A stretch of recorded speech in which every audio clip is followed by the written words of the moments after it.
just because you were related to Ellen White, it did not give you an inside track to heaven. It certainly did not mean you were perfect. Tragically, Ellen White, who was a twin, she and her twin sister Lizzie, or Elizabeth, but her nickname was Lizzie, they were the youngest of 8 children. Lizzie, as far as we can tell, had no interest in religion at all. So there's not some inside track to perfection or heaven. This, I should add about Lizzie, this troubled Ellen White no end, that her sister had no interest in religion. Well, just one illustration of a white family member, just so you can realize they're real people, and they were not always perfect. In the late 1860s, James White had some strokes, several strokes.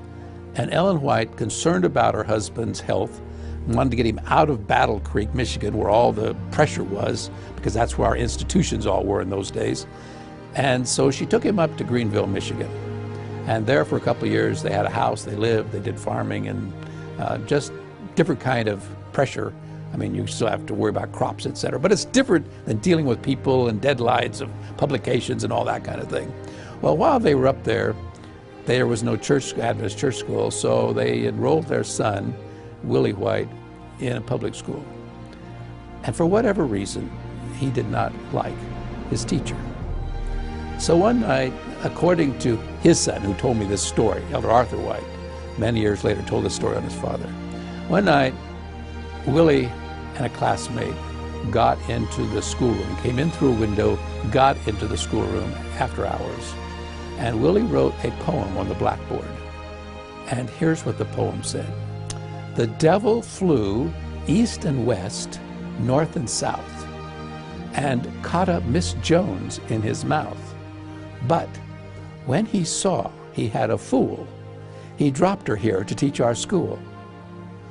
Now that may not be the way you picture the White family, but that's what Arthur White said his father wrote.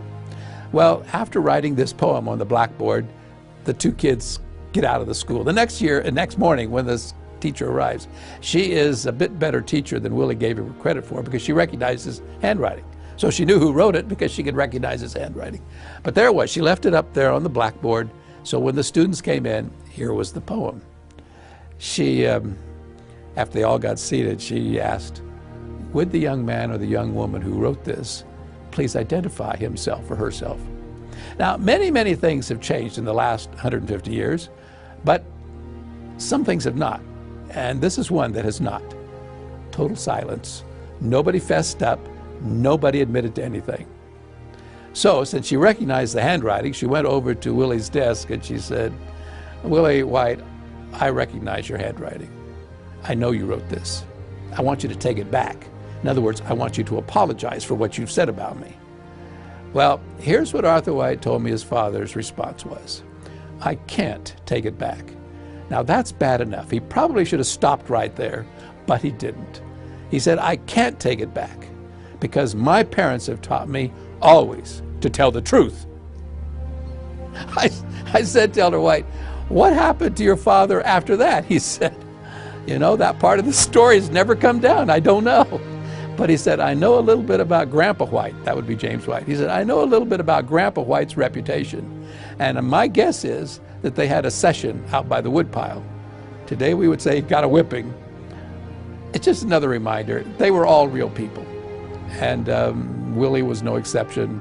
James and Ellen were no exception. They obviously, even though the story may not have included this part, they obviously also had a session with a teacher to talk about their young son. So yeah, they were real people.